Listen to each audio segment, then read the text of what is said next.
João e seus amigos decidiram passar um fim de semana acampando na Floresta Negra, uma área conhecida por suas lendas e histórias assustadoras. Eles chegaram ao local no final da tarde e montaram suas tendas perto de um pequeno riacho.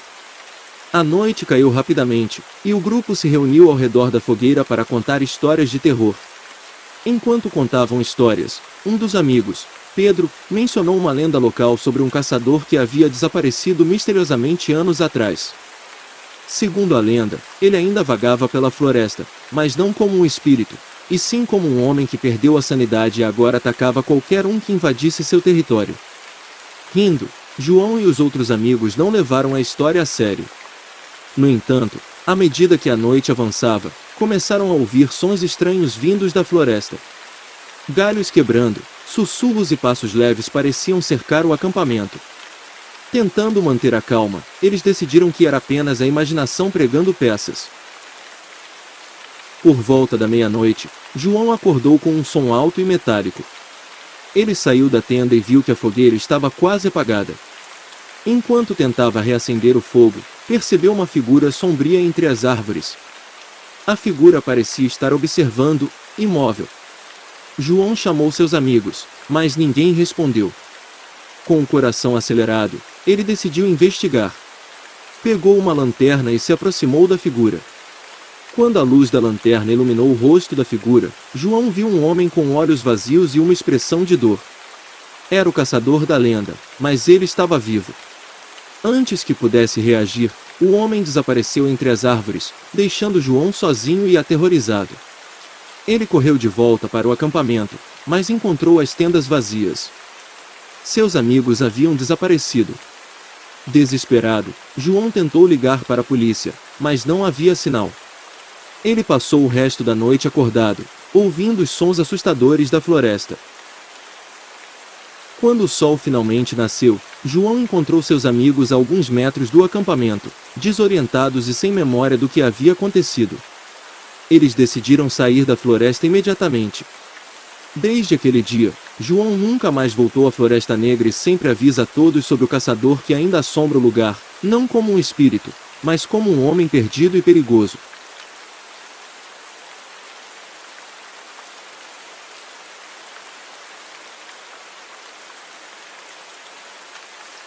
Em uma pequena cidade do interior, havia uma estrada deserta que poucos ousavam atravessar à noite. A estrada era cercada por densas florestas e tinha uma reputação sombria devido a vários acidentes inexplicáveis que ocorreram ao longo dos anos. Dante, um jovem curioso e destemido, decidiu investigar os rumores.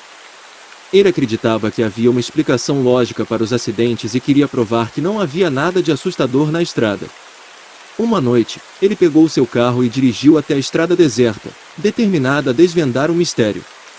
Enquanto dirigia, a escuridão parecia engolir tudo ao seu redor. As árvores altas e sombrias criavam sombras inquietantes, mas Dante manteve a calma. De repente, ele viu algo no meio da estrada. Era um carro parado, com as luzes piscando. Ele parou para ver se alguém precisava de ajuda. Ao se aproximar do carro, ele notou que a porta do motorista estava aberta e havia sinais de luta. Dante chamou por alguém, mas não obteve resposta. Ele decidiu investigar mais a fundo e seguiu as marcas de pegadas que levavam para dentro da floresta. Depois de caminhar por alguns minutos, ele encontrou uma cena horrível. Havia um corpo caído no chão, coberto de sangue. Era o motorista do carro. Dante sentiu um frio na espinha e percebeu que estava em perigo. Ele tentou voltar para seu carro, mas ouviu passos atrás dele. Antes que pudesse reagir, foi atacado por um homem mascarado. Dante lutou com todas as suas forças, mas o agressor era mais forte. Em um último esforço, ele conseguiu arrancar a máscara do homem e viu o rosto de alguém que conhecia. Era o mecânico da cidade, um homem que todos confiavam. O mecânico, percebendo que sua identidade havia sido revelada, não teve escolha a não ser eliminar Dante. Com um golpe fatal, ele silenciou o jovem para sempre. O corpo de Dante foi encontrado dias depois, e a cidade ficou em choque ao descobrir que o mecânico era o responsável pelos acidentes e mortes na estrada deserta. A estrada foi fechada permanentemente, E o mecânico foi preso, mas a memória dos eventos horríveis continuou a assombrar os moradores da cidade.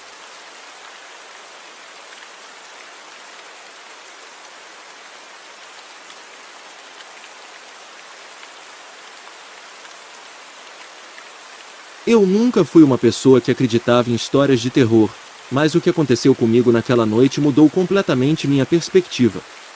Era uma sexta-feira à noite, e eu estava voltando para casa depois de um longo dia de trabalho. Decidi pegar um atalho por uma estrada deserta que cortava uma área florestal. Já tinha passado por ali algumas vezes durante o dia, mas nunca à noite. Enquanto dirigia, percebi que a estrada estava mais escura do que o normal. As árvores altas bloqueavam a luz da lua, e a única iluminação vinha dos faróis do meu carro. De repente, vi algo no meio da estrada. Era um carro parado, com as luzes de emergência piscando. Parei para ver se alguém precisava de ajuda. Saí do carro e me aproximei do veículo. A porta do motorista estava aberta, mas não havia ninguém dentro. Chamei por alguém, mas não obtive resposta. Foi então que ouvi um barulho vindo da floresta ao lado da estrada. Parecia o som de passos, mas não consegui ver nada na escuridão. Decidi voltar para o meu carro e chamar a polícia, mas antes que pudesse fazer isso, senti uma presença atrás de mim. Virei-me rapidamente e vi um homem mascarado. Ele estava segurando uma faca e avançou em minha direção. Tentei correr, mas tropecei e caí no chão. O homem se aproximou e, com um golpe rápido, me feriu no braço. A dor era insuportável, mas consegui me levantar e correr de volta para o meu carro. Entrei e travei as portas, ligando o motor o mais rápido que pude. O homem bateu na janela, tentando entrar, mas consegui acelerar e fugir. Dirigi até a delegacia mais próxima e relatei o incidente. A polícia foi até o local, mas não encontrou o homem. Eles descobriram que o carro parado na estrada havia sido roubado e que o motorista original estava desaparecido. Desde aquela noite, evito passar por estradas desertas e sempre fico alerta ao menor sinal de perigo. O que aconteceu comigo foi real, e a lembrança daquele homem mascarado ainda me assombra.